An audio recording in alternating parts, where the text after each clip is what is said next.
Shalom keluarga damai yang terkasih di dalam Tuhan. Puji Tuhan, kita berjumpa kembali di dalam Renungan Samas Jumat 22 Juli 2022. Tema yang akan kita renungkan bersama, menjadi saksi Kristus. Namun sebelumnya kita akan berdoa bersama-sama. Bapa Surgawi, kami mengucap syukur pada saat ini kami boleh kembali untuk menikmati kebenaran firman-Mu. Kiranya Roh Kudus mengurapi setiap kami. Di dalam nama Tuhan Yesus Kristus kami berdoa. Amin. Firman Tuhan terambil di dalam Kisah Para Rasul, pasalnya yang kedua, ayat 22 sampai dengan ayat 36.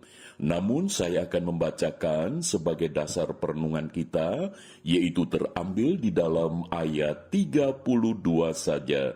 Demikian, Yesus inilah yang dibangkitkan Allah, dan tentang hal itu kami semua adalah saksi. Demikian firman Tuhan. Keluarga damai yang terkasih di dalam Tuhan, bagaimana menjadi saksi Kristus? Mari kita melihat di dalam perikop ini secara khusus tentang Petrus dan para rasul yang lain. Namun secara spesifik di dalam teks ini kita belajar tentang Petrus yang merespon setelah peristiwa Pentakosta. Petrus berdiri dan berkhotbah. Petrus tidak mengkhotbahkan dirinya, tetapi Petrus mengkhotbahkan tentang Kristus. Dan inilah momen di mana Petrus menjadi saksi Kristus. Yang pertama kita bisa melihat bahwa Petrus mengalami relasi dengan Kristus. Keluarga damai, kalau kita memperhatikan perjalanan kehidupan daripada Petrus, yang sebelumnya dia sebagai seorang nelayan, namun setelah dipanggil oleh Tuhan Yesus untuk menjadi murid Yesus, Petrus mengalami relasi yang begitu intim dengan Kristus. Maka itu kalau kita melihat di dalam kitab Injil, banyak sekali satu frasa yang menjelaskan bahwa Petrus, Yakobus, Yohanes itu selalu ikut kemanapun. Dan Yesus memang mengajaknya. Ini menjadikan sebuah relasi yang intim antara Petrus dengan Yesus. Dan relasi inilah yang mendasari di kemudian hari setelah peristiwa kematian dan kebangkitan serta kenaikan Kristus ke sorga. Relasi inilah yang membuat Petrus sadar bahwa hidupnya adalah menjadi saksi Kristus. Terlebih lagi ketika Roh Kudus turun di dalam kehidupan Petrus, ada satu kuasa daripada Kristus yang mendorong Petrus untuk bersaksi tentang Yesus Kristus. Jadi untuk menjadi saksi Kristus, pertama, kita harus memiliki relasi dulu dengan Kristus. Lalu yang kedua, Petrus mengalami satu pembaruan hati di dalam Kristus. Memang kalau kita memperhatikan, Petrus pernah menyangkal Yesus, 3 kali menyangkal. Dan Petrus berubah, Petrus sadar, Petrus sedih hati, dia mengalami satu pertobatan, ada satu pembaruan hati di dalam Kristus. Sehingga setelah itu peristiwa Pentakosta, Petrus berdiri dengan berani. Dia mempersaksikan tentang siapa Yesus Kristus itu. Dan ini merupakan satu khotbah yang luar biasa. Mungkin kalau kita beri istilah sekarang itu Petrus khotbah KKR begitu, saudara ya. Karena apa? Karena di tengah banyak orang.